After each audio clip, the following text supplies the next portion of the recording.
Hey everybody, this is Zach from Willow and Oak, and today I wanted to dive a little bit deeper into some changes you're going to be seeing into Pokemon Go Generation 2. First, let's go over the time-sensitive ones. Pokemon storage is going to be half off until February 28th, making it only 50 coins instead of 100. Every time you upgrade your storage, you're going to get 50 extra spaces within your Pokemon bag, and your space max out at a total at 1,000 spaces. If you were to buy all that storage currently, it would cost you about $15 or so. Next on the list is battle mechanics have changed. You might have noticed that some of your moves are going to be slower, faster, and more powerful. Changes have been made according to Pokemon's damage per second, or DPS. That way they're not overpowering the battle. Moves like Arcanine's Bite has been slowed down, so you can't spam it to overpower and win the battle, so that's been balanced out a little bit. The only Pokemon that has been affected negatively by this has been Lapras, whose CP has seemed to have dropped according to some users, and its base stats have been moved down, making it a little bit weaker in battle, which is going to be frustrating for the players that have walked their Lapras and waited for the perfect one, but we're expecting some changes to come as things are a little up in the air right now. Some moves have been removed completely. We now have legacy moves. Some moves in first generation are completely gone and being replaced with generation 2 moves like Dragon Pulse and Twister within Gyarados. It seems that the charge bars have also changed. Instead of having a charge bar of 5 or more, we now have 1 charge bar like Hydro Pump, 2 charge bar like Flamethrower, now a legacy move, and 3 charge like Jolteon's Discharge.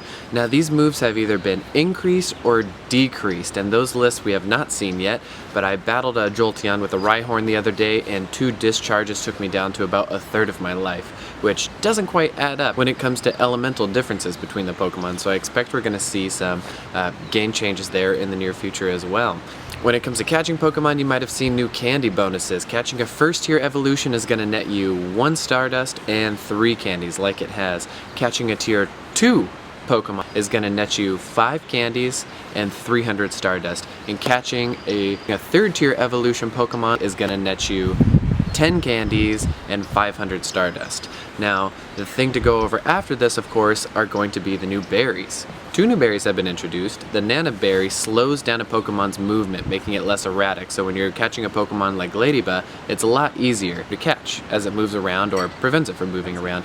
The second berry is going to be very important. The Peanut Berry is going to double down on the amount of candies you get when you catch a Pokemon.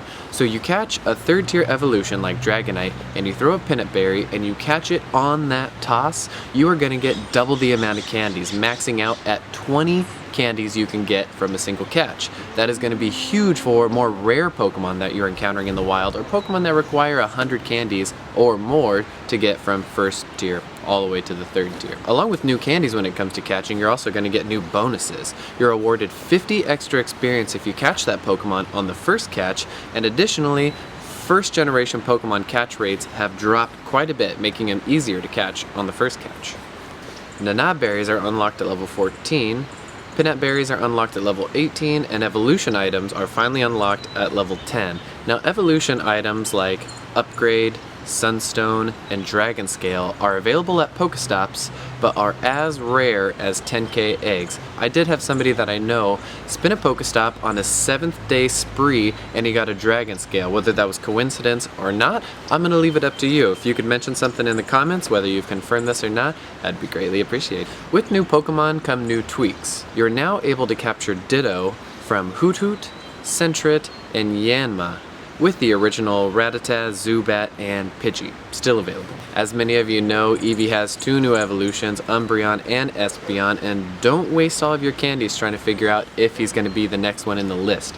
Simply change the name to Tameo or Sakura, and you will get the evolution on your first try. This trick works once, of course, so make sure it's with your best Eevee. Espeon is going to have a higher CP, allowing it to be entered in the gyms, and honestly one of the highest CPs in Generation 2, while Umbreon is going to have a lower CP but an incredibly high defense. I'm looking to throw him into a gym to see exactly how well he does, but we got to get him all the way to the top first. Some of the users are getting frustrated by finding Togetic in the wild. Yes, he is available, but with a 1% catch rate. A personal friend I know threw 50 Ultra Balls at this thing over the course of 10 minutes, and then eventually it ran. This is frustrating some users. If you find Togetic in the wild, I would absolutely let it pass. With that, we're getting a whole new list of Pokemon from Generation 2 that are evolving from green tier eggs, yellow eggs, and purple eggs. I'll throw the list up at the end of this video, but Togepi is in the list of 2K eggs, so you might want to wait to do that. Another rare one in the wild is going to be Unknown. Users have reported finding Unknown already, but very, very rarely. This is going to be one where you want to throw a Raspberry and an Ultra Ball because the encounter rate is going to be incredibly low. And lastly, only 2 new medals have been added to the game with anticipation for more to come. Those medals are Pokemon caught in the Johto region, and of course, the Dark type medal has been introduced. This is Zach with Willow and Oak. Thanks for watching. Please don't play Pokemon Go while you drive, and we'll see you soon.